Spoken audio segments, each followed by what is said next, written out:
He was the sadistic officer here. A prisoner of war got his nose broken just for looking at him one too many times, but Louis still managed to get back up. The officer took a liking to his stubborn spirit. Don't look at me.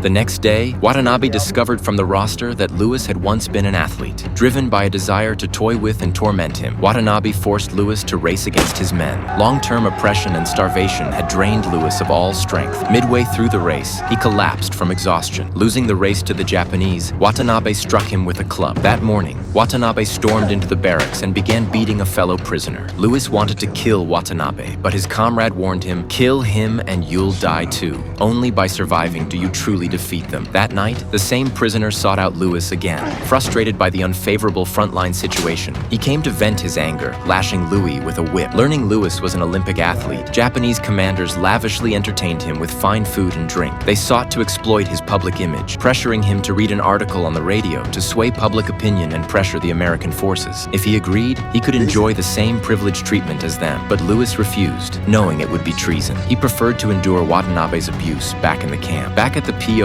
camp, Watanabe stopped beating him. Instead, he ordered his men to bind Louis's hands and lined up all the prisoners. He commanded each man to punch Louis once, intending to break his will through his own people, but no one dared to strike. Watanabe then brought in a wounded prisoner, threatening to beat him if anyone refused to hit Louis. As the prisoner neared death, Louis begged his fellow prisoners to strike him. Come on, hit me!